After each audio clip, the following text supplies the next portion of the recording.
The Flower Adornment Sutra. Archive.org. Translated in the Tang Dynasty by the Tripitaka Master Shramana Shikshananda of Khotan. A translation of the Avatamsaka-Sutra by Thomas Cleary, 1993. Book 20. Eulogies in the Palace of the Suyama Heaven. Then, due to the spiritual force of the Buddha, a great enlightening being from each of the 10 directions, each accompanied by as many enlightening beings as atoms in a Buddha land, came from beyond as many lands as atoms in 100,000 Buddha lands, and gathered in an assembly. The names of those great enlightening beings were, Forest of Virtues, Forest of Wisdom, Forest of Victory, Forest of Fearlessness, Forest of Conscience, Forest of Energy, Forest of Power, Forest of Practice, Forest of Awareness, Forest of Knowledge.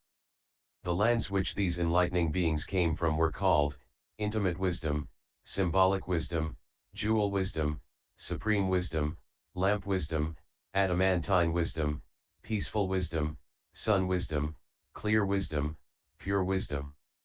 These enlightening beings had each purely cultivated religious practice in the company of a Buddha. The names of those Buddhas were, Eternal I, Invincible I, Non-dwelling I, Imperturbable I, Divine I. Eye of Liberation, I Comprehending Truth, I. Understanding Forms, Supreme I, Violet I. Having come to the Buddha, these enlightening beings bowed at the Buddha's feet, then each made jewel bank lion scats in their respective directions and sat thereupon. As in this world enlightening beings gathered this way in the Suyama heaven, so did this also take place in all worlds.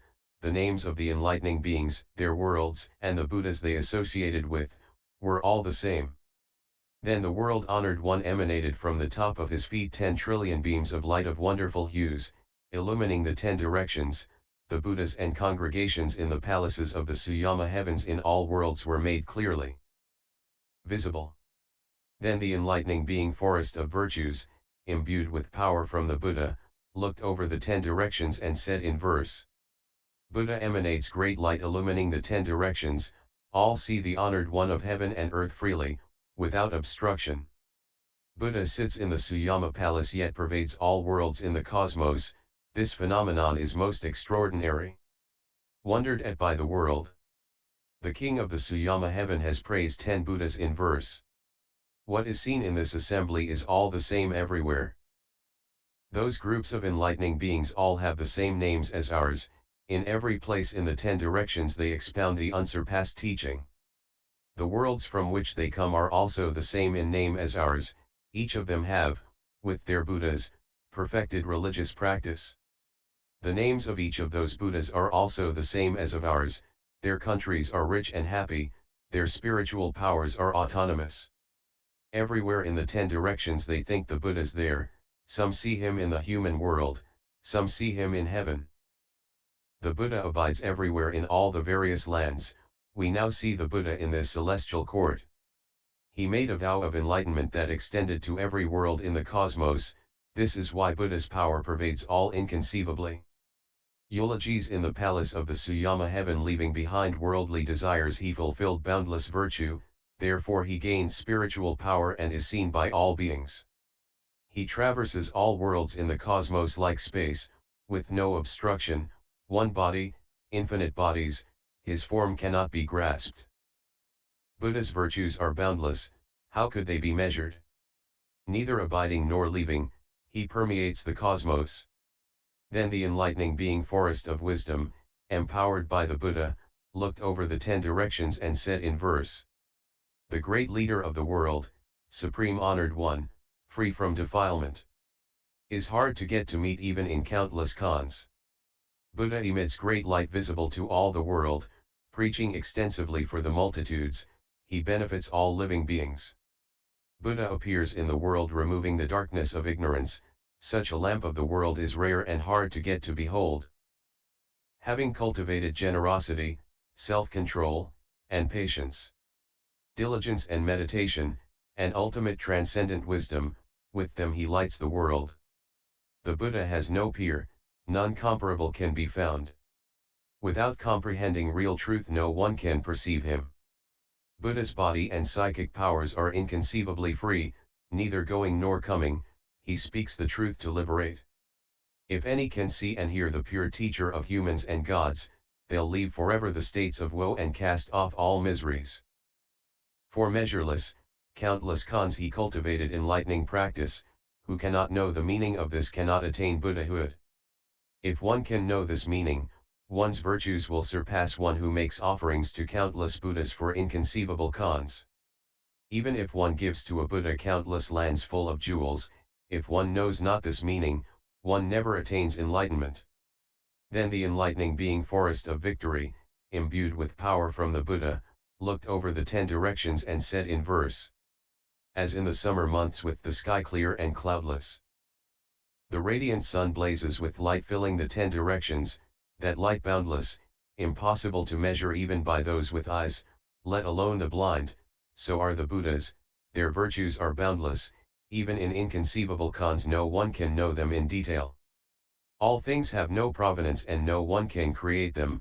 Eulogies in the palace of the Suyama heaven there is nowhere whence they are born, they cannot be discriminated. All things have no provenance.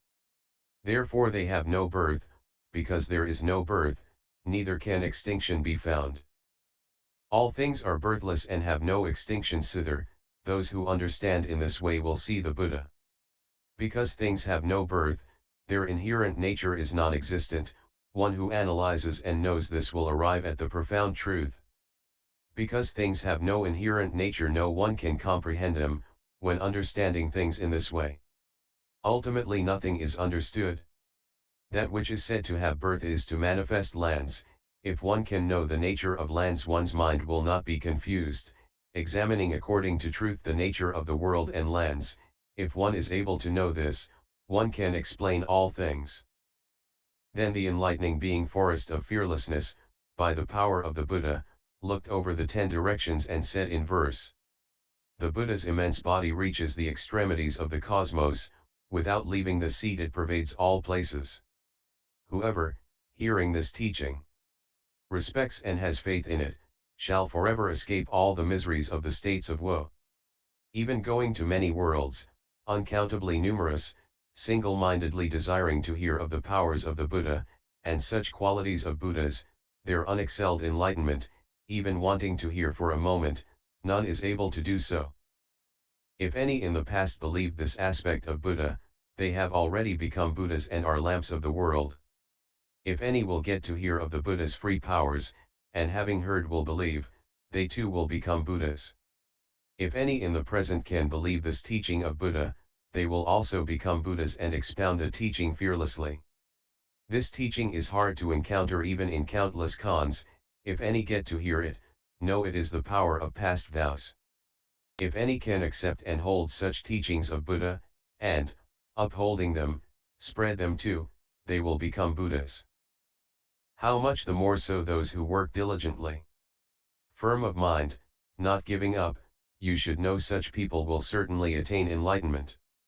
Then the enlightening being forest of conscience, empowered by the Buddha, looked over the 10 directions and said in verse: if people get to hear this rare teaching of freedom eulogies in the palace of the Suyama heaven and can produce a joyful mind they'll soon remove the webs of doubt. The one who knows and sees all speaks these words himself, there's nothing the Buddha knows not, therefore he's inconceivable. Never from lack of wisdom has wisdom ever been born, worldlings are always in the dark, and therefore none can produce it. Just as form and non-form are two and not one, so are knowledge and ignorance, they are essentially different. As signs and signlessness, birth, death and nirvana, are distinct and not the same, so are knowledge and nescience. When a world first comes to be there's no sign of decay, so it is with knowledge and ignorance, their characteristics are not simultaneous.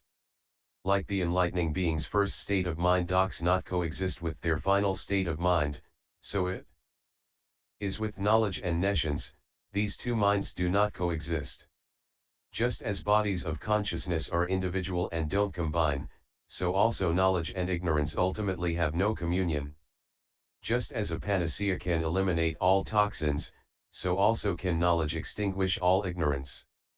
The enlightened is unexcelled and also has no peer, he has no compare at all and is therefore hard to meet. Then the enlightening being forest of energy, empowered by the Buddha, looked over the 10 directions and said in verse: all things have no differentiation, no one can know them, only among Buddhas are they known, because Buddha's knowledge is ultimate. Just as gold and gold color are in essence no different, so also phenomena and non-phenomena are in essence no different. Sentient beings and not sentient beings are both without reality. In this way the natures of all things in truth are non-existent. Just as the future has not the marks of the past, so also do all things not have any marks at all. Just as the signs of birth and death are all unreal, so also are all things void of intrinsic nature. Nirvana cannot be grasped, but when spoken of there are two kinds.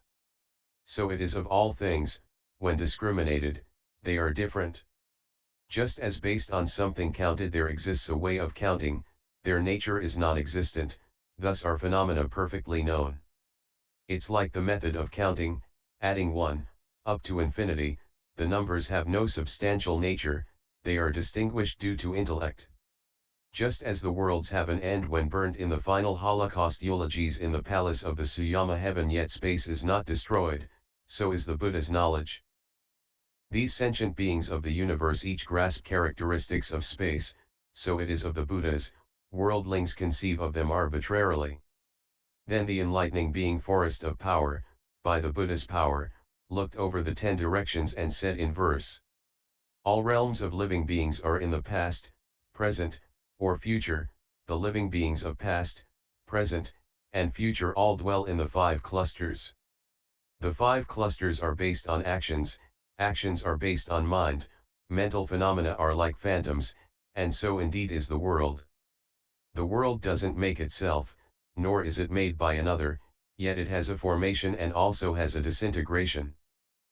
Though the world has a formation and a disintegration, one who understands the world would not speak this way. What is the world, what is not a world? World and not world are only distinctions of name. The 3 times and 5 clusters are called the world. Their extinction is not the world, thus they are just temporary names. How are the clusters explained? What nature do they have? The nature of the dusters is indestructible, so it is called unborn. Analyzing these clusters, their nature is fundamentally empty and nil, because it is empty. It cannot be destroyed, this is the meaning of birthlessness. Since sentient beings are thus, so also are the Buddhas. Buddhas and Buddha teachings intrinsically have no existence. If any can know these things truly, without delusion, the one who knows and sees all will always be before them. Then the enlightening being forest of practice, empowered by the Buddha, looked over the 10 directions and said in verse: as in all worlds all the solid elements have no independent existence yet are found everywhere, so also does the Buddha body pervade all worlds, its various physical forms without abode or origin. Just because of activities do we say the name living beings, and there is no action to be found apart from living beings. The nature of action is fundamentally empty and nil, but is that on which beings are based, everywhere producing all physical forms, and yet coming from nowhere. This is the active power of forms, impossible to conceive, if one comprehends the basis, therein no object is seen. Eulogies in the palace of the Suyatna heaven. The Buddha body is also like this, it cannot be conceived, its various physical forms appear in all lands in the cosmos. The body is not the Buddha, nor is Buddha a body, only reality is the body, permeating all things. One can see the Buddha body pure as the nature of reality. Such a one has no doubt or confusion about the Buddha. If one sees all things as in essence like nirvana, this is seeing the enlightened ultimately without abode. If one cultivates right awareness and clearly sees true awakening, signless, without discrimination, this is an inheritor of truth. Then the enlightening being forest of awareness, imbued with the power of Buddha, looked over the 10 directions and said in verse: it's like a painter spreading the various colors, delusion grasps different forms but the elements have no distinctions. In the elements there's no form. And no form in the elements, and yet apart from the elements no form can be found. In the mind is no painting, in painting there is no mind, yet not apart from mind is any painting to be found. That mind never stops manifesting all forms, countless, inconceivably many, unknown to one another. Just as a painter can't know his own mind yet paints due to the mind, so is the nature of all things. Mind is like an artist, able to paint the worlds, the five clusters all are born thence, there's nothing it doesn't make. As is the mind, so is the Buddha, as the Buddha, so living beings, know that Buddha and mind are in essence inexhaustible. If people know the actions of mind create all the worlds, they will see the Buddha and understand Buddha's true nature. Mind does not stay in the body, nor body stay in mind, yet it's able to perform Buddha work freely, without precedent. If people want to really know all Buddhas of all times, they should contemplate the nature of the cosmos, all is but mental construction. Then the enlightening being forest of knowledge, receiving power from the Buddha, looked over the 10 directions and said in verse: the grasped cannot be grasped, the seen cannot be seen, the heard cannot be heard, the one mind is inconceivable. Eulogies in the palace of the Suyatna heaven. The finite and the infinite are both ungraspable, if any want to apprehend them. Ultimately they apprehend nothing. To say what should not be said is self-deception, when one's own task is not complete. One cannot gladden others.